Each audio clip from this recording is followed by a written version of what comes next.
Welcome back to Myths, Monsters, and Mullets. I am your host, John Methenkamp. If you have a paranormal encounter you'd like to share, you can email me at mythsandmullets@gmail.com. And when I say paranormal, I mean cryptids, ghosts, UFOs, anything weird. I want to hear it. mythsandmullets@gmail.com.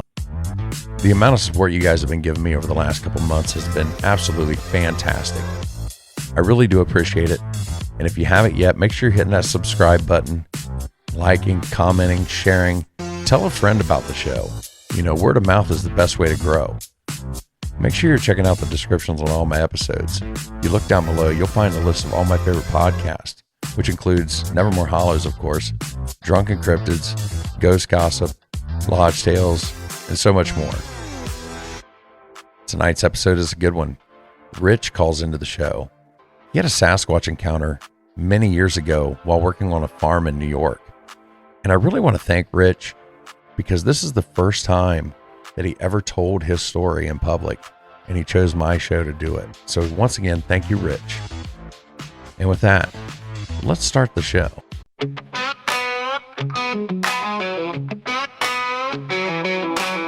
Out in the woods, shadows creep slow. Footprints deep where no man should go. Cold winds howl through hollers and brooks. Whispers of Bigfoot in the way it looks. Myths, monsters, and bullets in the night.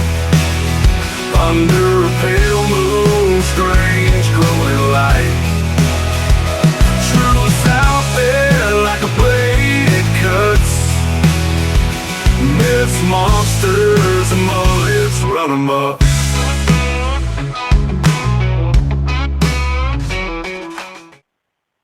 Welcome back to Myths, Monsters, and Mullets. I am your host, John Methenkamp. On today's show, we have Rich, and I actually found him on Facebook. We're part of a Bigfoot group, and he said he had a story to tell, so I reached out, and he agreed to come on the show today. Rich, how are you today? I'm doing fine. Yourself? I am just wonderful. It's a balmy 60 degrees here in Indiana. I think we're expecting some rain today. So, yeah, we're just peachy here. Well, it's a balmy 78 and humid here in Florida. So, yeah, it's going to be in mid 80s today. Rain and thunderstorms on the way. Yeah, I lived in Louisiana for a very short time, and I couldn't handle the humidity down there. And just fat and hot don't get along. No, you can lose weight real quick though. Right? But yeah, that's true. That's true. That's the hard way of doing it. But just sweat it off. That's right. That's right. But you have a Sasquatch encounter, and I think you told me it happened in New York. Yep, in central New York. And to be honest, I don't like using the word Sasquatch.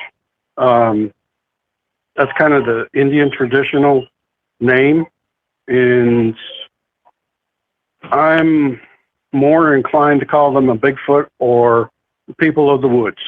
Kind of going back to the Native American lore. Yeah, this happened in 1979. I was 20 years old. Central New York. We had a farm that was off of Cuba Lake, the east side of Cuba Lake, and I was plowing a field with a Oliver 1855 and a high bottom plow. And I was coming down the north side of the field, and I don't know, y'all know anything about plowing fields, but you're always looking behind you to see where your plow is and where you are in your furrow. And I was turned around to my rear looking back, and when I turned around, there she was. And I to be perfectly honest, I had no fear of her, just like she had no fear of me. I didn't have a hair come up on my body. I didn't get scared. I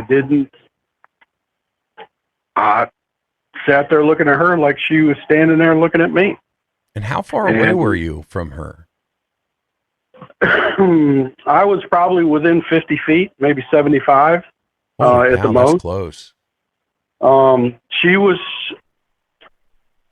in this particular cornfield that I was in way back when, and my great-grandfather had dug out this rock and used a 3-team mule team, pulled this rock out of the ground. And he had pulled it over to the gully bank. And this rock was probably about 12 foot around and probably about 6 foot tall. I mean, I can remember when I was a child, my grandmother used to take us down there, and we used to have picnics on top of that rock. Me and my little sister would sit on top of that rock and have our peanut butter and jelly sandwiches and our lemonade, and we just sit there and enjoying the day, enjoying nature, listen to the leaves and the breeze and everything else. And that was just what we did when we were kids on the farm. And so this was a place you were very familiar with. You knew what was what was there, the bushes, the trees, the shrubs, and things like that. Yeah, I mean, there was a path that the cows used to walk along the gully bank because my granddad would let the cows down in the gully and, chew on whatever was in the gully, at the time. And so we could always walk the path along the gully bank, and, you knew where you had to be careful so you didn't slip and fall off the edge. And just, it was like back of your hand, so right. She just stood there looking at me, and she was a very chocolate brown. She had and I know this is going to sound crazy, but she had the prettiest amber eyes I have ever seen on any animal in my life. I don't know of another creature that had those amber eyes. I mean, it was like looking at amber, you would see a wasp that was in. I mean, that's how pretty they were. Wow. And her hair was, it wasn't coarse, it wasn't matted. It almost looked like it was groomed. I mean, if that's even possible with a Bigfoot. There was no smell. I mean, because I've heard a lot of people, on different programs say, oh, they have this distinct smell. They have, they smell like rotten meat or musky or whatever. She didn't have a smell to her. And in that general area of central New York, the wind always, I'm not going to say it's always blowing, but when it does blow, it goes west to east. And she was west of me when I seen her, and there was a breeze, and there was no smell. Now, is that normal? I don't have a clue. I don't know if it's normal or not. But she stood there looking at me, and I pushed the clutch in on the tractor and took it out of gear. I shut the tractor off, and I think we looked at each other maybe 20 seconds, 25 seconds, and with the most effortless flow of motion I have ever seen, she turned and glided over the side of the gully bank and was out of sight. And I jumped off the tractor, ran over to the side of the gully bank, and she was nowhere to be seen. What was on the other side of that gully? A big gully bank. I mean, the gully banks in that particular area are, some of them are like a dirt gully bank with rock underneath, and in some places it's all rock, like shale rock. And in that particular place on the west side of the gully, it's shale rock, and almost vertical in some places. And but she was gone. She was out of sight. And so it you would have been able to see me, her climb the other side then. Oh yeah, because the woods in that particular area of the gully,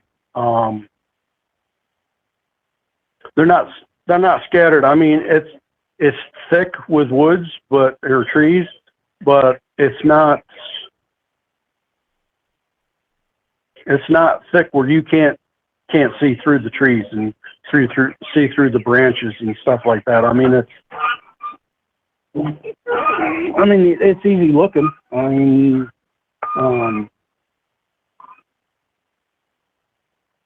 but yeah, she was gone. She was out of sight, and I couldn't tell you which direction she went to. She didn't leave any kind of footprints or path where she went through the leaves, because it was springtime. It was plowing time, and I think the leaves were just starting to come out on the trees, so there was still fall leaves on the ground, but the leaves weren't rustled, nothing. So where she went, I have not a clue. Did you get any, were you able to make out any features on the face? Her face was pretty much bare. She had hair starting below her lower lip, and covered her lower chin, her chin, and under her chin, through her throat area. But her facial features, and I know this is going to sound crazy, but her facial features are imprinted in my mind. I mean, I can close my eyes and I can see her face. That's how well I looked at her. And she didn't look like an ape. She didn't look like a Gigantopithecus or whatever it is that Jeff Meldrum thinks they are. She, to me, had facial features of a human. I mean, she looked at me just as inquisitive as I was looking at her. And like I said, I was not scared of her. She wasn't scared of me. She didn't intimidate me. I mean, it was just, if anybody was going to have an experience, I wish they could have an experience like I did. It just, now I think about it after 46 years, to me, it's kind of awe-inspiring, because I got to see something that a lot of people haven't seen. And it's just, I consider myself one of the lucky ones, to be honest, because I got to see something a whole lot of people across the world is never going to see. And it's just, I talk about it now, and it makes my hair come up on my arms now, because I'm one of the lucky ones. I was fortunate enough to see a being that we have no clue what they are, where they come from. I have my own thoughts what they are, but it's just, I just feel privileged. I really do. I feel privileged that I got to see her. Right. Yeah. You keep referring to it as her. Were you able to see breast, or how do you know it was a female? She had breasts. Don't ask me what size they were, because I don't know. I mean, they could have been 36 triple Ds. I mean, I couldn't tell you. I'm not proficient at telling how big they are, just saying, oh, wow. But she was, and I know this is going to sound weird, but she was strikingly beautiful. If that makes any sense at all. I mean, she was, like I said, the rock was like 6 foot tall. She was between 8 and 9 feet tall. I'm not a good judge of weight, so it's not nice to judge a woman's weight anyway. No, it's not. But if I was to guess, I would say between 500 and 700 pounds. And you see some of these women bodybuilders, she was ripped.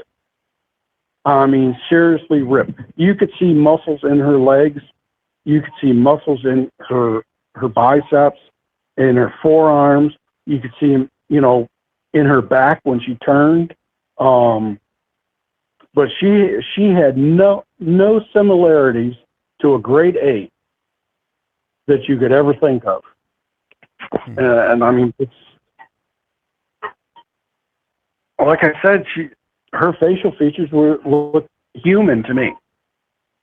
So now I don't have. If you were to take this creature that you saw and give it laser hair removal, would it have looked just like a human, just bigger? Yeah.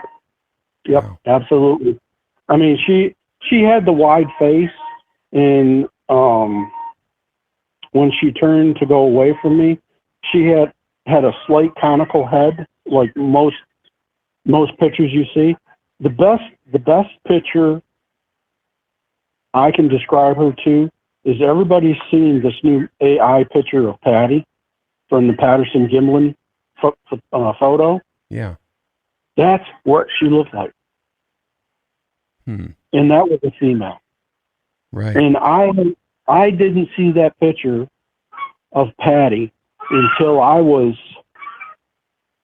in my mid-teens, maybe. I mean, I'm just guessing because I'm not sure, but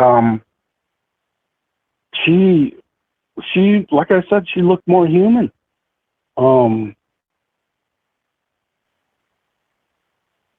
So what were your thoughts on Bigfoot before seeing this creature?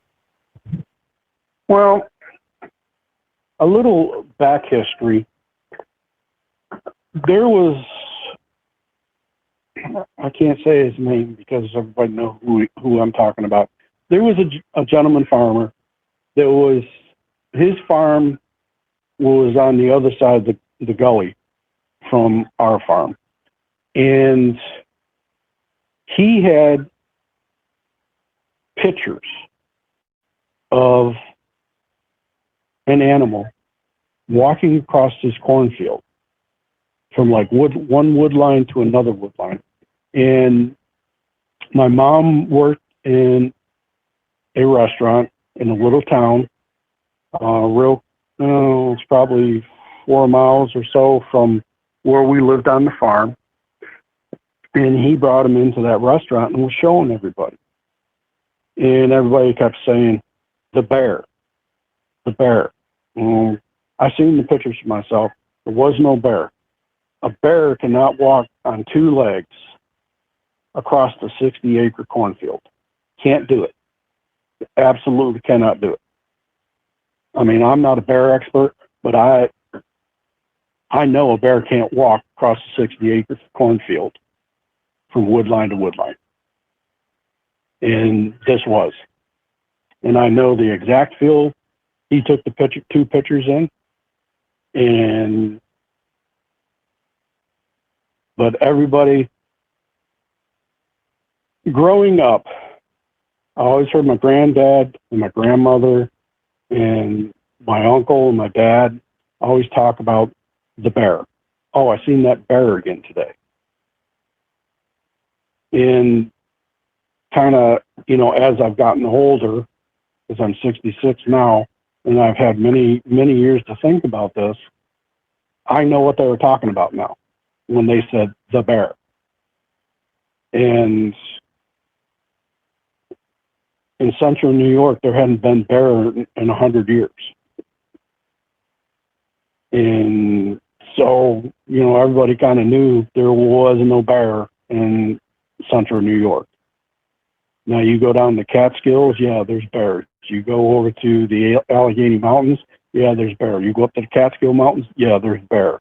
But there was none there in central New York. Bobcat. The only predatory animals that I knew of back when I was younger was bobcats and coyotes, and that was it. Yeah, I think that's just, I don't know if it's a default setting in people when they see a large hairy creature. The only thing that they can, well, in North America, the only thing they can say, well, it's got to be a bear. I think it's just like the default setting, so that's what everybody says. Well, I know my uncle used to go bear hunting on my mom's side. He used to go bear hunting up in the Adirondacks. And I know he got a couple bears. And I seen those couple bears that he brought home. They were still had their fur on them and everything. They'd been dressed out, but they hadn't been skinned out. And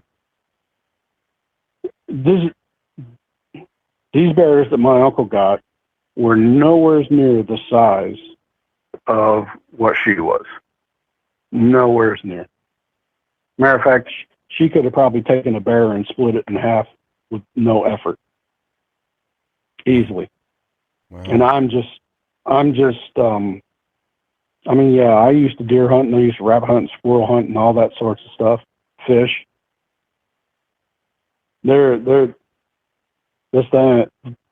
This thing was made a bear look small. How you hear a lot of people talk about how wide the shoulders are. Did she have really wide shoulders like you hear in most descriptions? She did, but you look at a female human and how they have the hourglass type figure. Yeah. Most women do. Her figure, she was really wide at the shoulders. But after that wideness, like underneath her arms, kind of tapered down into where it got to her midsection and her rump area, and then that size picked up again, just like an hourglass. And so not like Patty, because Patty was pretty barrel shaped. Yeah. Patty was a beautiful creature. She is a beautiful creature. And I pray to God she's still alive and she's still around. But this one, she just, like I said, she was beautiful. Just, if you could think of a sexy creature, she was sexy. and I know that sounds absolutely crazy. And I said kind of the same thing to my mom, and my mom looked at me and she said, "Are you nuts?" I said, "No, Mom. No, Mom, I'm not." I said, "You know that I wouldn't come to you with some kind of BS story if it wasn't true." And she said, "Yeah, I know that, son." But she was. She's beautiful, sexy, whatever you want to call it, all wrapped up into one. She was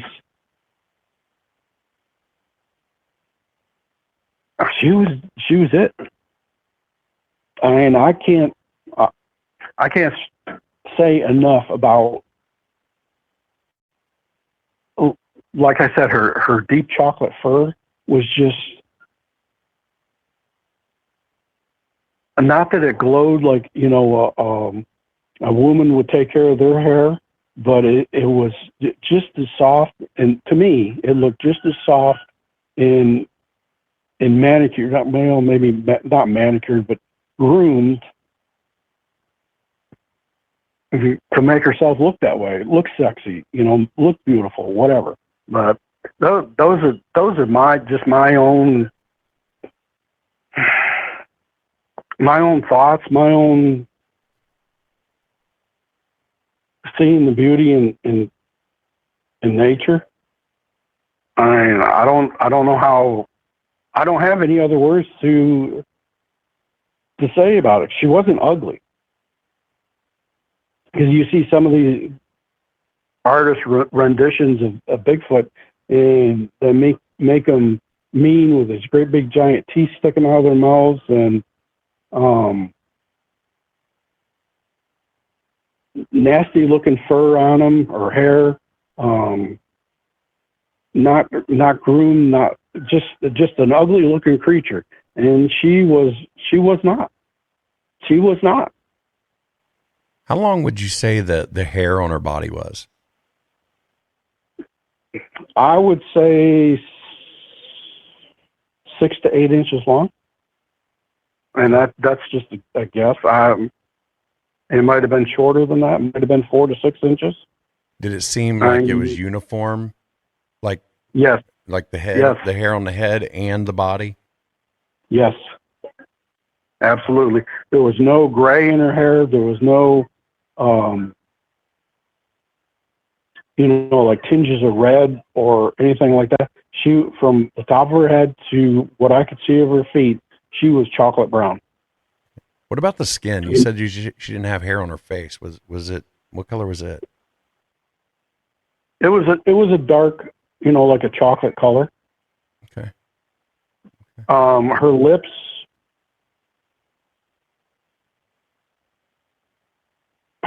kind of had a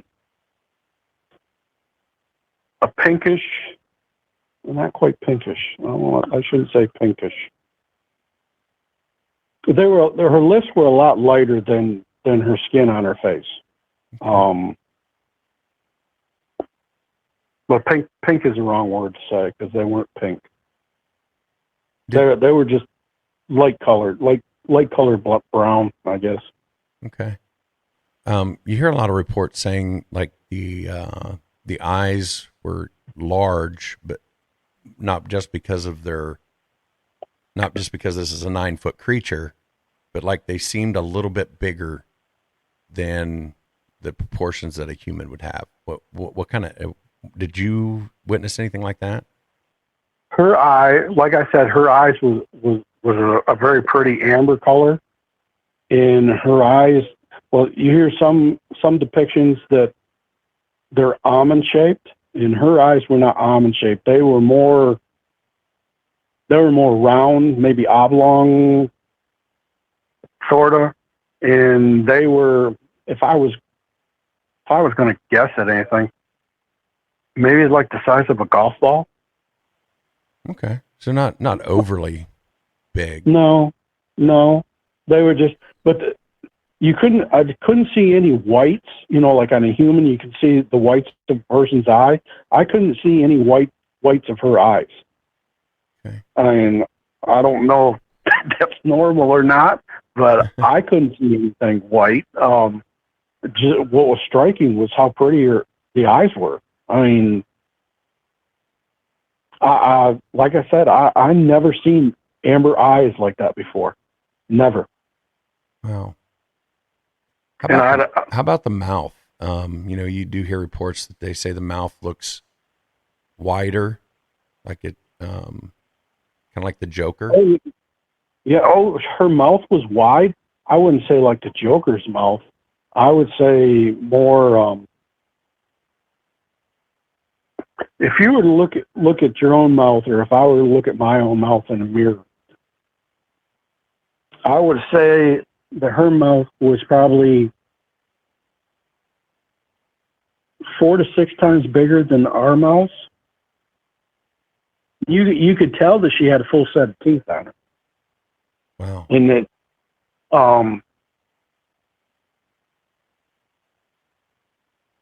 her,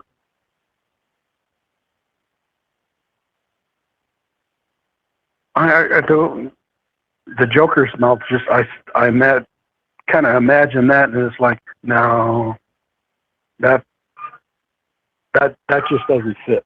Right. But I'm talking like, so of course it's, it's going to be bigger than your mouth or mine, just because it's such a bigger creature, but proportionately, how a human's face is, the proportions of a human's face. Did it seem just slightly bigger in proportion to the rest of its face than what a human is? Maybe by a little bit, not a great deal. Okay. I mean, if you were to take you or me and take our mouths and make them 2 times bigger, that would kind of fit on the average. But hers was bigger. My closest analogy, she could probably take a good sized brook trout and swallow it in one bite. Oh, wow. I mean, if that makes any sense. Yeah. But yeah. I mean, and there was brook trout, in the creek that was down there in the bottom of the gully. Right. How they got that, no idea. But let's talk about the arms. Did they hang down lower than like what yours or eyes would? Yes, her fingertips were actually below her knees. Oh, wow. She had very long arms. I don't know if that's just the way she wasn't slouching in any way. She was standing, perfectly upright, but you could see her fingertips. Let's see, she was facing me west to east. I could see her right arm very clearly, and her left arm I could just see like the front edge of it, and that, well, like her bicep, I could only see the front edge of that, but her forearm and her hand was sitting on top of that rock, like she was holding herself up, say. And her right arm was hanging down where her fingertips were below her knees. Wow. What about the hands? Could you make out anything on the hands? Her hands were huge. I'll get a prime example. You know how big Shaquille O'Neal's hands are around the basketball? Yeah. Her hands were bigger than that. Wow. I mean, I'm not going to say I got particularly big hands, but her hands would have engulfed my hands by 3 times. Did it have hair on the hands or on the fingers? On the back of her hands, I never seen her palms, but on the back of her hands up to her last knuckle before, like where her fingernails would start. And I don't ask me about fingernails because I didn't pay any attention to fingernails. I just, but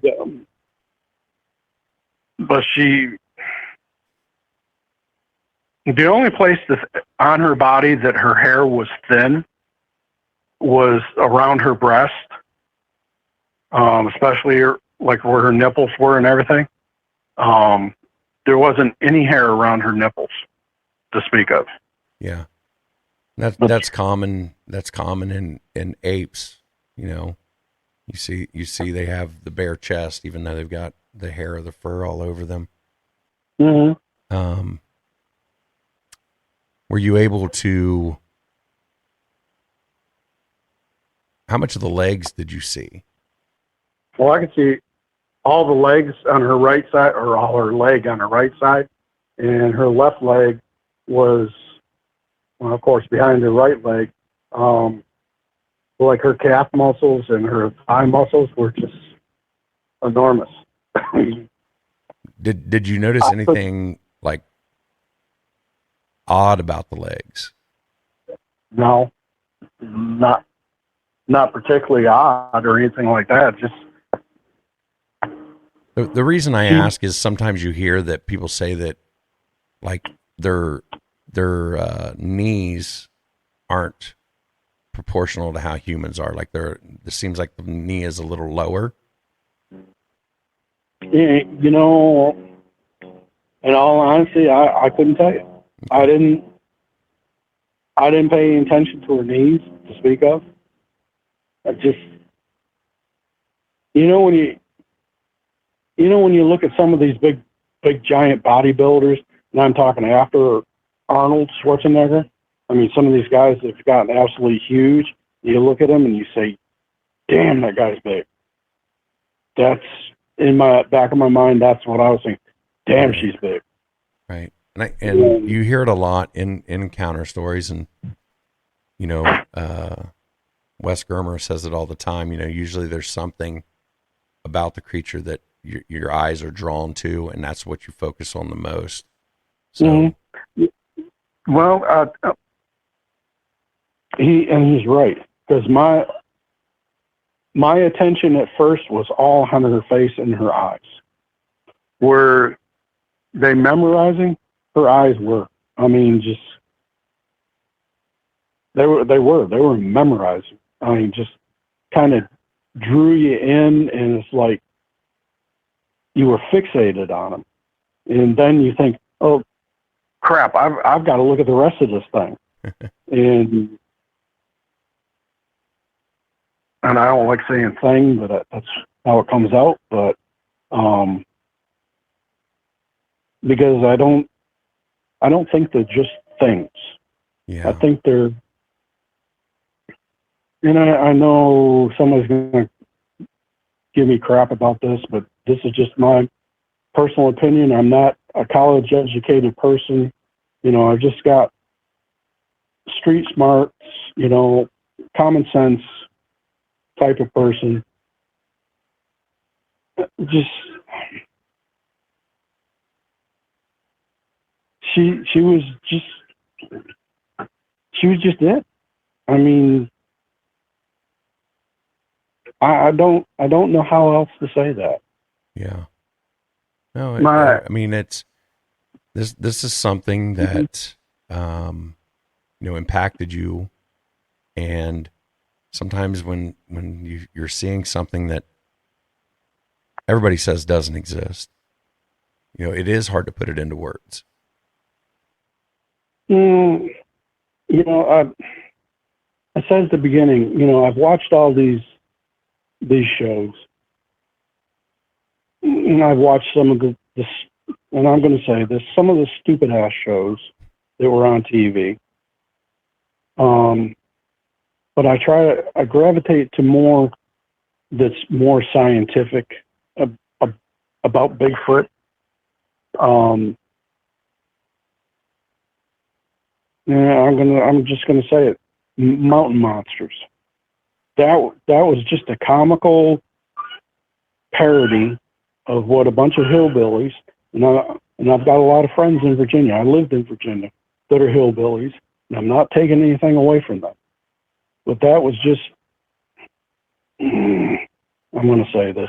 I'm gonna get slaughtered for it. It was a slap in the face to me and to other people like me that have had the experience, that have had the encounter, that have seen something that they know is true, that they know is real, and to come off and do all these dogman things and whatever other crazy ass things they could think of to do. Not to say that there's not, but their parody of what they were doing kind of made that joke out of the people that believe in Bigfoot, believe in that being that is out there, that is real. I'm not angry with the show. I mean, because I laughed at the show myself. In that other show with the other four people, I can't even think of the name of it, that the BFRO supported. Finding Bigfoot. Yes, I really thought that was kind of a joke in itself. They never. Yeah, you heard tree knocks, and yeah, you heard this and that and everything else. They never threw out the stuff like Expedition Bigfoot does. Yeah. I'm not cutting them down. I'm not harassing them. I'm not doing anything. But to me, those two programs did nothing for the Bigfoot community. To me, they put more skepticism in people's minds than they did to help them. That's my own personal thoughts. That's my own opinion. I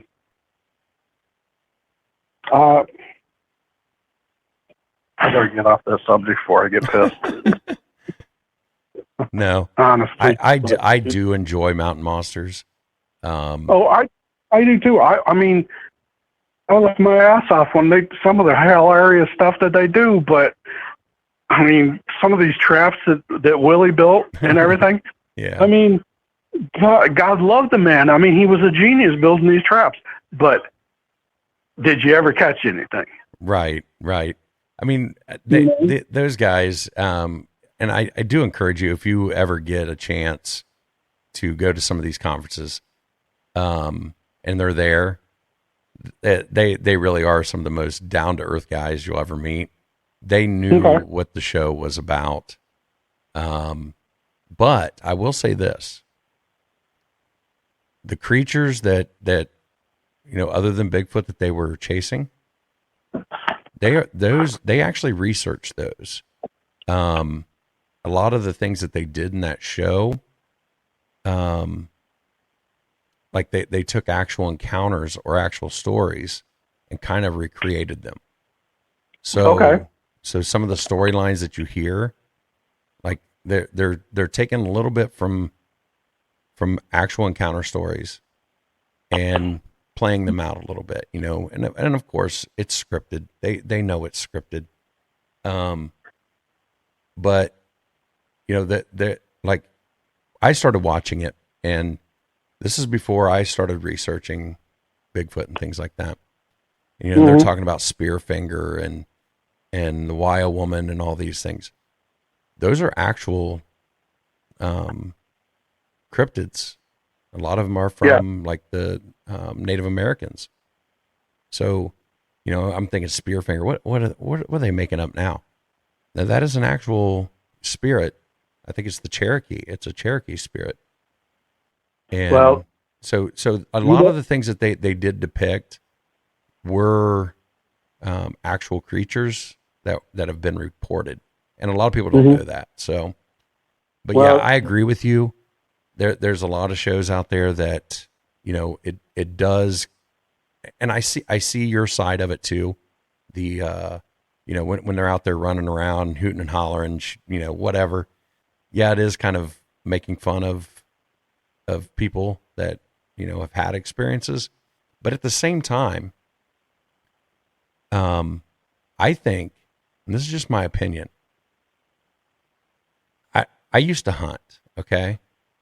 And if I'm out in the woods hunting something, I'm not going to go out there and bang on trees and scream and yell and hoot and holler, make all this noise, because if you're a hunter, I mean, no hunter does that, Exactly. And I kind of think that part of that show was tongue in cheek, making fun of things like finding Bigfoot. This is, we're gonna pump this up a little bit just to show you how kind of silly it is to go out there making all these noise and having these cameras and all these lights, and of course you're not going to find anything. No. So that's how I view the show. I really do like the show, but I understand the other side of it too.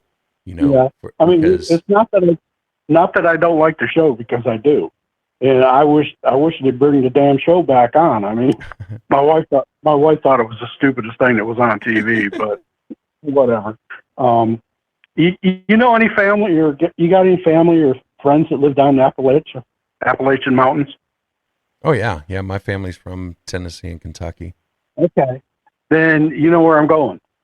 I've got family that lives in Western North Carolina, and I've got family that lives in the Blue Ridge, and I've got friends that live up in the lower part of Appalachian, Georgia. And when they go to bed at night and they shut the windows and close the curtains, It's for a reason. Right. It's for a reason. And Don't whistle in the woods. And yeah, we when I lived in Virginia, I used to belong to a black powder club, and we used to go to rendezvous down in the Blue Ridge. One particular place was in Floyd County, up on top of Bald Mountain. And most times when you went to a rendezvous, it was all primitive. You had to dress primitive in buckskins or whatever. You could only shoot black powders. You threw a tomahawk. You slept out in a canvas tent or whatever. You cooked your food over open fire. You know, you were primitive. And we would camp up there on top of Bald Mountain, and we would hear things. I couldn't tell you what they were. I had no idea what they were. But you would hear vocalizations in the woods around you. I don't have a clue. Yeah. And that brings up another question that I did have about your encounter. Did that creature ever make any noise? No. She never made a peep. Never made a sound. And that takes me to, I've heard a lot of people, Expedition Bigfoot, talk about, what do they call it? Infrasound? Yes. Or something like that. She didn't do anything. I mean, nothing. Now, I can tell you that when I was a child, when we used to stay down at my grandparents' house, my grandmother used to sit out on the porch with us, me and my little sister. And every once in a while, we would hear a scream. And the scream was no bobcat. I knew from a little kid what a bobcat sounded like when a bobcat screamed. And this was no bobcat scream. Not when it carried through the woods, and when that sound kind of hit your chest, it kind of went through your chest, kind of thing. Yeah. And my grandmother would say, "Oh, that's just a bobcat." I knew Grandma was just, telling us that so we wouldn't get scared or whatever. But she would never let us be out on the porch or play hide and seek or catch lightning bugs after dark. Never. Just, no, it gets dark, you need to be in the house. Did she have a yard light that she called a booger light? No. Okay. Nope. It was, the only thing she had was a small little light bulb on the front of her house that Grandpa had put up for her. And the only other light that there was no security light even. The only other light was, there was a small light fixture over the milk house door. And that was it. When it got dark at my grandparents' farm, it was dark where you could actually see the Milky Way. And now that's going back. That's going back to the '60s and in the '70s. But right. No. If you were outside, you were on the porch, and Grandma was usually sitting with us. And when she said it was time to go in the house, we went in the house. She locked the door, closed the curtains, and we went and watched TV for a little bit, and then we went to bed, or we went straight to bed. I mean, there was no messing around outside, catching lightning bugs, none of that. That's just the way it was. And if she wasn't out there with you and she come to the door and she hollered for you, your happy butt better been there by the time she stopped talking to you. I'm serious. She did not let us kids stay outside by ourselves. Never. Right. That was the same way with my mom and dad. And our house, from my grandparents' house, was probably 3/4 of a mile away. And we used to ask about walking back home from Grandma's house to our house, and Grandma wouldn't let us do it. Even in Delic, Grandma wouldn't let us do it. And even when we were home and it got dark out, my mom and Dad wouldn't let us play outside after dark, catching lightning bugs or doing anything like that. Nope. So do you think that they knew that there were other things out there? Oh, hell yes. Oh, hell yes. Remember going back to what I said about the bear? Yeah. You always heard, I mean, and I will never forget it. It was always like my uncle, he rented a piece of property north of my grandparents' farm to bale hay off of. And we were all sitting around the dining room table or kitchen table. And we were all having supper or something in my grandparents' house. And my uncle popped up and said, "Hey, Dad, I seen that bear again today." And Grandpa would kind of look up from eating his meal and say, "Okay, son." And that's all that was ever said.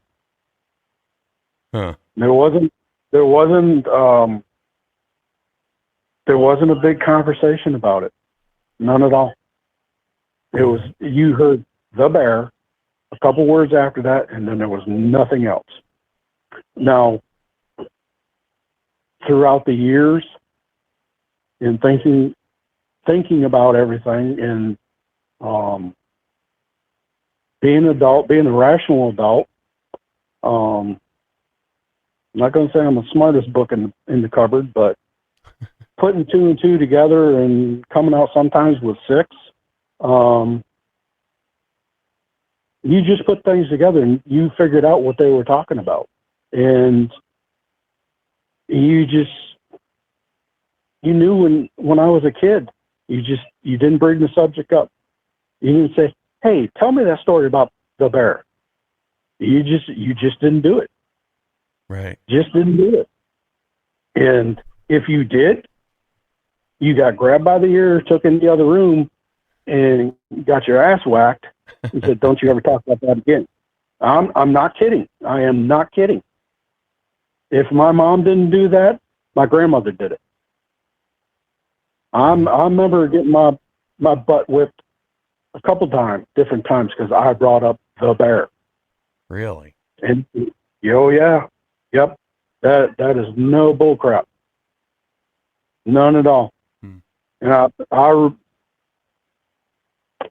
I remember that like it was yesterday. You brought up the bear, you were fixing to get your ass tanned. No lie. Yeah. But it could have been, since they knew what it was, that it wasn't a bear. Mm-hmm. You know, we don't want you talking about that because kids are going to make fun of you and everything like that. Well, and you're probably right about that, because the school I went to was K through 12. It was a 3-story building, or 2-story building, 2-story building, K through 12. In the middle was a gymnasium. My mom graduated from that school. My dad graduated from that school. And you never heard anybody say anything about to the subject of that. Right. Never heard the bear. Nothing. And I think that up until I would say the 90s, really early 2000s, anything that has to deal with the paranormal, UFOs, Bigfoot, stuff like that, it was so taboo that, you hear a lot of people saying, why are there so many more people having encounters today? I don't think that there's more people having encounters. I think that, one, we didn't have a way to record them. And two, people didn't want to talk about them because of the stigma that came with talking about them. So I'm not sure that we're actually having more encounters. I think it's more people are more comfortable talking about their encounters. Yeah, I tend to agree with you. I can tell you from the time I can remember when I was a kid, there was always UFOs up around, flying around our farm. I remember people talking about it. Remember, my uncle was when my uncle was in the Navy. He went to Antarctica 3 times with Admiral Byrd, and I can remember my uncle and my dad, my mom and my aunt, and a few other older people, family members, talking about his trip to Antarctica and the things that they see. Really? And oh yeah, and he was. It was after World War II, but oh yeah, I can remember. There was an Air Force base on the other side of Cuba Lake, and it was called Sampson Air Force Base. It doesn't exist anymore. And they used to have F-104 starfighters or whatever the heck they were called. And I remember there was a group, I remember hearing the talk about it, that there was a group of UFOs flying over and hovering over Cuba Lake. And they launched F-104s. And I can remember F-104s flying over our house and my grandparents' house. But supposedly those F-104s chased those UFOs north over Cuba Lake. And when they got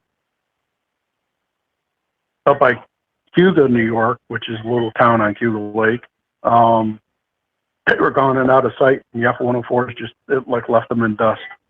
Wow. I'll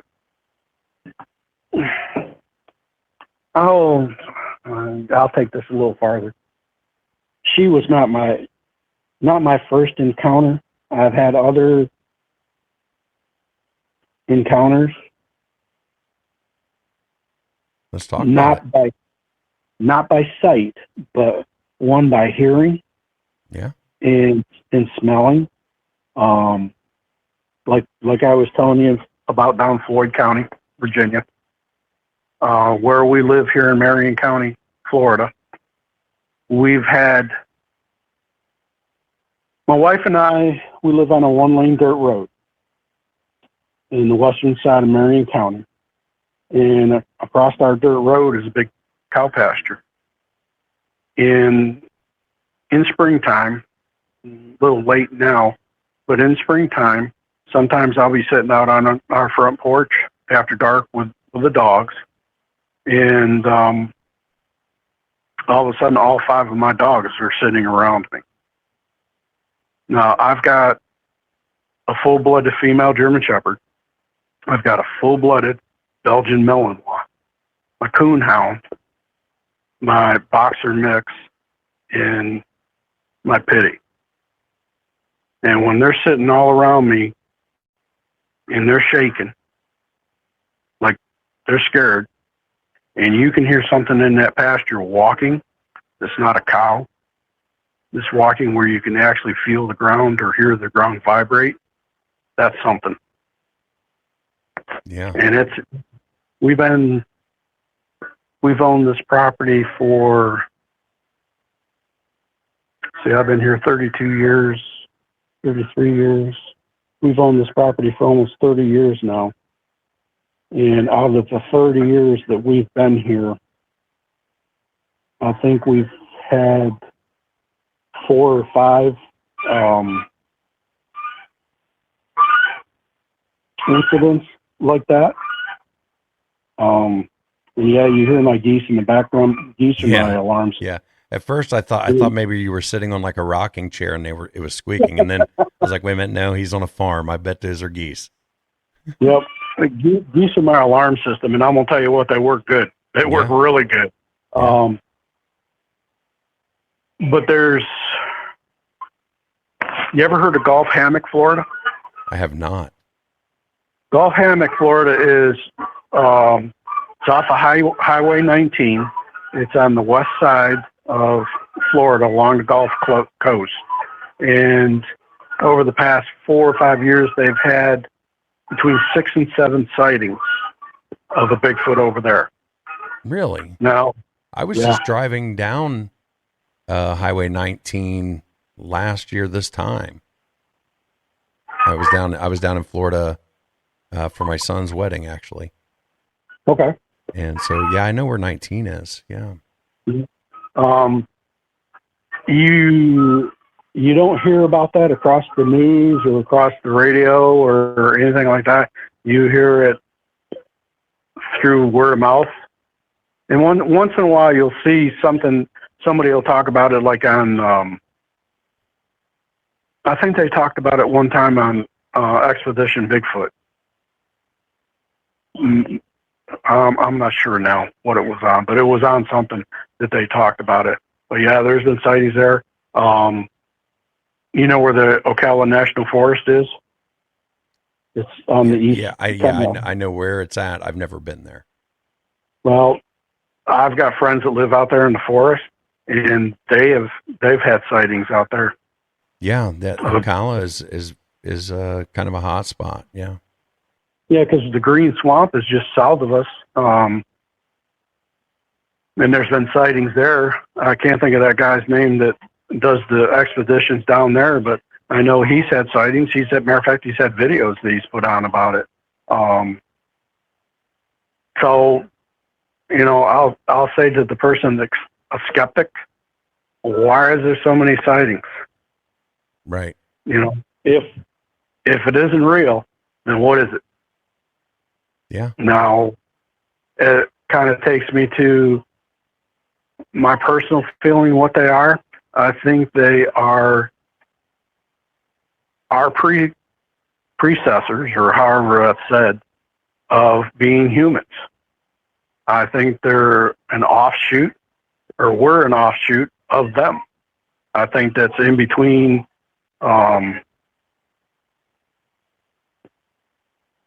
them going from Neanderthals type, and that was kind of the split. Neanderthals didn't make it, and they did. And it comes to us. Do I think they're highly intelligent? Hell yeah. They're a lot smarter than I am. I'm not a dummy, but they're a lot smarter than I am. I mean, if they can outwit me and hide from me and vanish in a blink of an eye, oh yeah, they're a lot smarter than I am. Yeah. Yeah. Yeah, you could be right about them. I mean, even some of the Native Americans, they're just another tribe, a tribe of people. So, yeah. Well, you know, it's I'm not going to get on the Native American kick or anything, but we could learn a lot if we just sat down and we listened to Native American elders and the stories that they tell and the things that they talk about. They're not far off the mark. Yeah. Of our Creator, of the creation of Earth, and what kind of beings Bigfoots are. I don't think they're far off the mark. I think if the scientists really sat down and they listened to what these folks have to say, I think they'd be marveled. Yeah. I know you're a new listener to the show, but if you go back, I have 4 episodes. One was very recent, but then there's 3 in a row, and I have Rod from Lodge Tales podcast. He's from the Blackfoot tribe in Montana. Okay. And one of my episodes, we spend a lot of time, it's called Drawing Parallels. And we spend a lot of time talking about the similarities between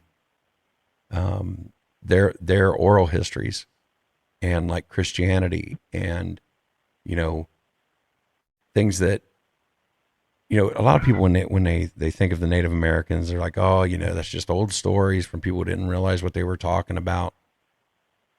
But when you start actually listening to the stories, you find out, oh wait, it sounds awful familiar because you know, take the flood story, things like that.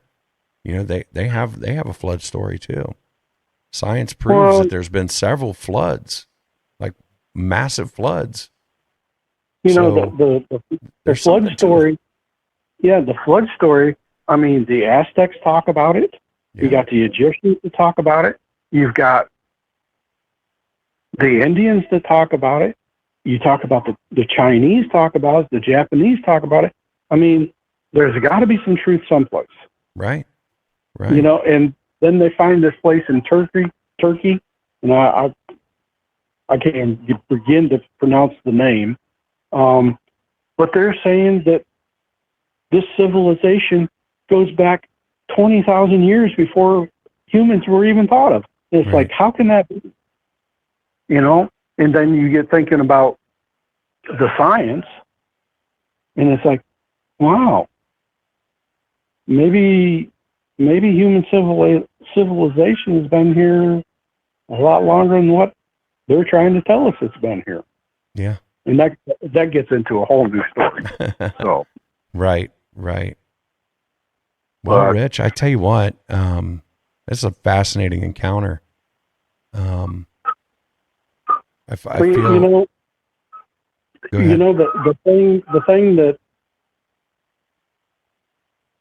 the thing that I'd like anybody to understand. I mean, believe me or not, and I don't really care if anybody believes me. I know what I've seen. I know what she was. But just take my little tidbit of a story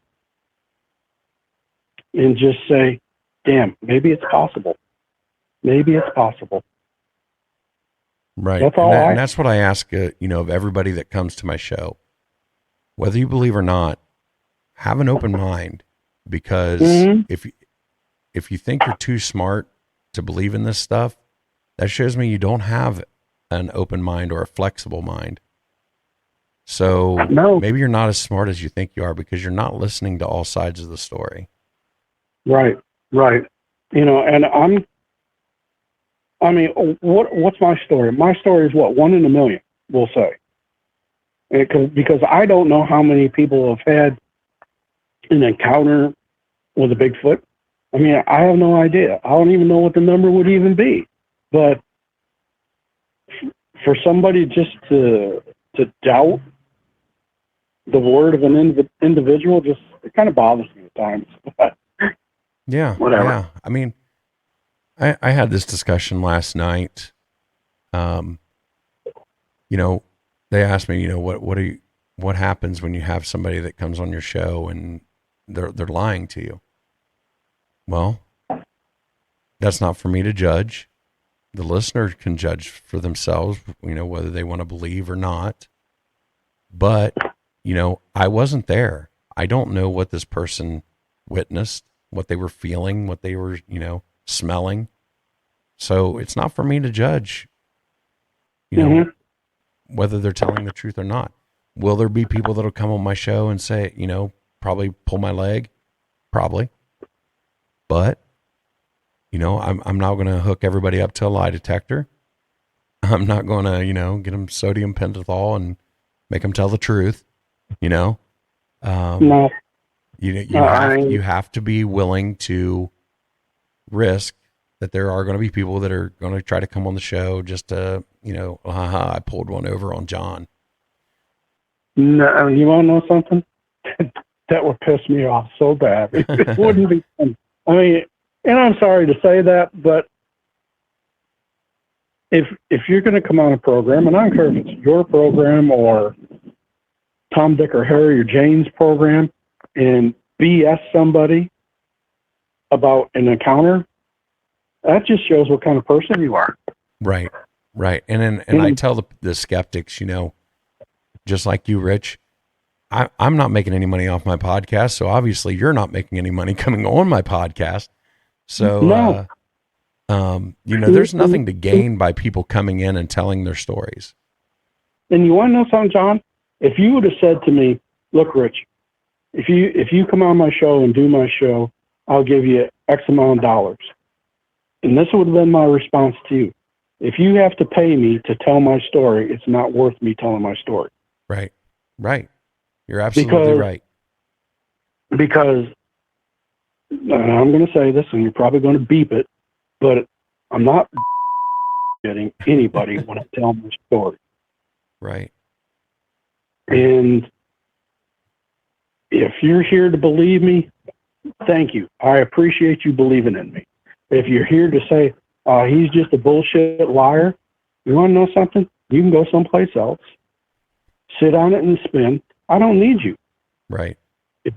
You know, and I am, any one of my family members, my wife, my daughter will tell you, I don't bullshit anybody. I tell you how it is. I tell you what color it is. And 9 times out of 10, it's black and white and there is no color in it. You know, colorful words. Yeah. But I don't need to bullshit somebody to make them believe a story. If I've got to do that, it's not worth my damn time talking. Yeah, and that's the other argument that I give, who really has the time to, and I'm going to go on these shows and tell this story just to waste their time. Well, why? What's the point? Well, my time. You already know I got a horse farm. Yeah. I mean, I've got things I could be doing right now. I've got things I could have been doing for the last hour and a half. I could have been mowing the pasture. I could have been mowing the yard, cleaning the hay barn. There's a lot of damn things I could have been doing. Yeah. Instead of coming on your show and doing this podcast. Right. But I come on your podcast to tell or to give my knowledge of what I've seen, because I don't feel that it's a story. Right. To me, it is true to life because it was my life that I lived, that I went through, that I seen. Yeah. You know, like I said, there's a lot better things I could have been doing today. Not that your show's not important, because it's important to you. It's important to, I'd like to think, and I'm not trying to toot my own horn, I think shows like mine, let's put it this way. I think shows like mine are important because they give people a safe place to come in, tell their story without judgment, and for somebody just to listen to them. Because I think there's a lot of people out there that have, whether it's Bigfoot, whether it's UFOs, whether it's, ghosts, whatever it is, there's a lot of people, they feel like they don't have anybody they can tell that's going to believe them. And that's the whole purpose of my show, is to give people, no matter how big or how small their story is, a place to tell their story. Mm-hmm. Oh, absolutely. Absolutely. And that kind of goes back to, you should pat yourself on the back, because you're doing a service for an individual like me or anyone else that wants to tell the story. Like me, I hadn't said for 46 years, besides my mom, my wife, and my daughter. Those were the only 3 people that knew anything about this. My mom passed away 2 years ago in October. And when she was on her deathbed, I said, Mom, it's time for me to tell my story. And she looked at me and she said, Rich, when the time is right. Yeah. And my wife, she's from California. They used to go camping. Oh, I can't even tell you where. Her grandfather had a cabin someplace in the mountains in California. And they had heard things, but it was all taboo not to talk about. There wasn't no such thing like that. That was all myth and legend and BS. And my daughter, where she lives in Virginia, Carson, Virginia, they hear whooping sounds all the time, because they have a swamp that's not far from them, and they hear whoops, all the time. She calls me. She says, Dad, Dad. I'll say, what? We heard it again. We heard it. And it's like, you know? So, no, you should pat yourself on the back because you are doing a service for individuals like myself. I appreciate those kind words. I really do. Well, I mean, I started this podcast just because I liked hearing people's encounters, and I do a lot of stuff on TikTok. I have a live show over there that I do once a week for people to come in and tell their encounters. Just randomly. Whoever just happens to come across my live. And the more I've done this, the more that I get people who come in, and I realize that, they've been waiting for somebody to listen to their stories. And I guess I am kind of patting myself on the back like this, and I don't normally do this, so I apologize. No, you don't have to apologize to me. I mean, like I said, you're doing me a service. I mean, you're putting me. You've made me feel at ease.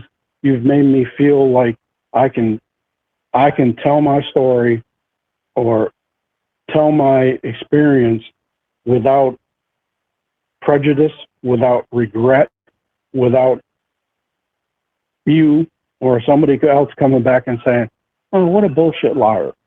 And that, to me, that means more than anything. Seriously. I appreciate that. I really do. I really do. Well, Rich, we've been going for about an hour and 15 minutes. This is probably a good place to wrap this one up. Okay. You have any last thoughts on, anything that you would like to tell anybody as far as who may have had an encounter? My thoughts are, if you've had an encounter, don't be shy. Don't be scared to tell your story like I was for 46 years. Put it out there. Put it out to people like John. Put it out to the person you trust the most that's not going to laugh at you. Tell it to somebody that you love. Because that person that loves you is not going to laugh at you. Well said. They're going to sit there. They're going to sit there, and they're going to believe in you, and they're going to believe in your story. Yeah. Yep.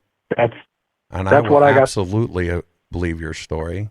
And so, if you can't find somebody who will listen, you can email me, find me on Facebook, wherever you get your podcast. I reply to all the comments. So wait, I'll say one more thing. If anybody ever wants to get in touch with me after they hear this podcast, I'll get back with you, John, or you get back with me, and I'll sit back and I'll listen to that person's story. I don't care if it's a child, I don't care if it's a man, I don't care if it's a woman. I'll listen to that story because, like you, I'm not a skeptic. Like right. you, I believe in it. And like you, I will listen intently. I will listen intelligently. And I will give you my thoughts, my heartfelt, sincere gratitude, because you are willing to tell me or you. I mean, if you're scared to say it anyplace else, I love hearing stories like that. I mean, if it makes any sense, it brightens my day. Yeah, me too. That's why I started doing this thing. When hearing these stories, I love it. I love hearing anything weird. I do. Well, I never used to watch, and I know this is off subject. I never used to watch paranormal shows, and I got into watching paranormal shows. My wife looked at me one day and she said, "What the hell are you watching this crap for?" And I said, "You don't believe?" And she says, "What, ghosts?" And I said, "Yeah."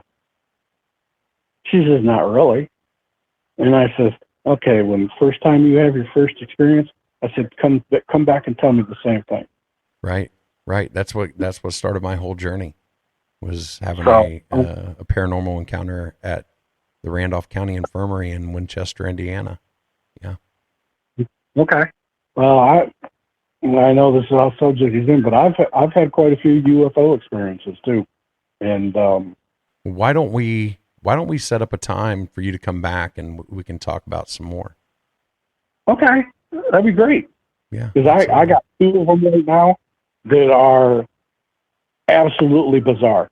Yeah. We'll get you back on for a part 2. We'll talk off air about that. Okay. All right. Well, Rich, I do appreciate you coming in tonight. And well, I guess it's this morning. Let me rephrase that. I appreciate you coming in this morning, and stick around. We'll have a little conversation off air. Well, I appreciate you asking me, John. It is. It's been an honor. It's been a privilege. I finally have told somebody besides family that truly and honestly believes me. I do. All right, Rich. I appreciate you coming on.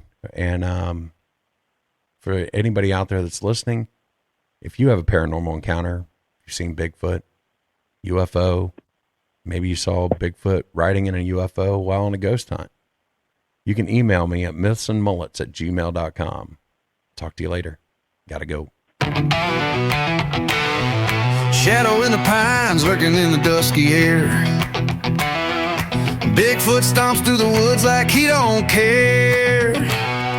Lights in the sky flash green then blue. Aliens descending with a secret or two. Whispers in the breeze, cold fingers down your spine. Ghosts in the graveyard, twisting through time. Eyes wide open in the dead of night. The myths and monsters giving one hell of a fright. Oh, Myths, Monsters, and Mullets podcast, spinning wild tales of a future and a past. Hosted by John Methenkamp, fiery soul.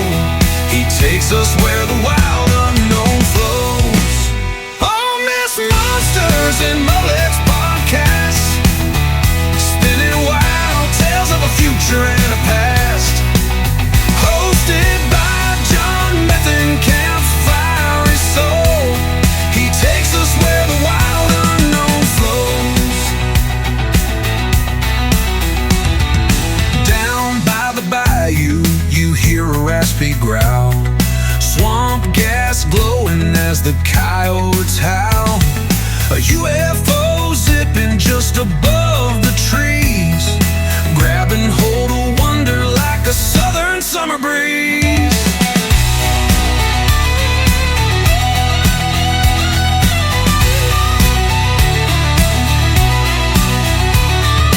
Some call it crazy, others call it a lie. But listen real close as the truth passes by. The lines are blurry, the story's bold. John Methenkamp spins them into southern gold.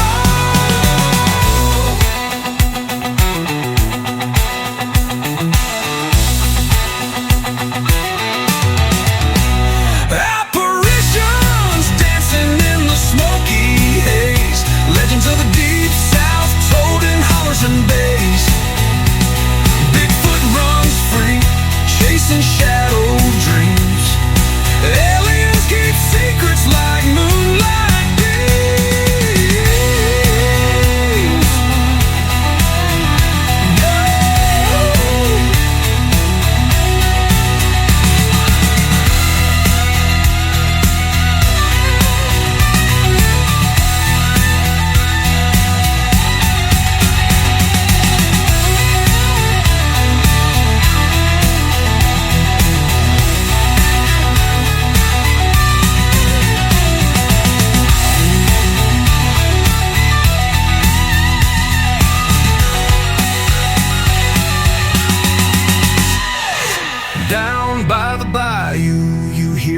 raspy growl. Swamp gas glowing as the coyotes howl. A UFO zipping just above the trees, grabbing hold of wonder like a southern summer breeze.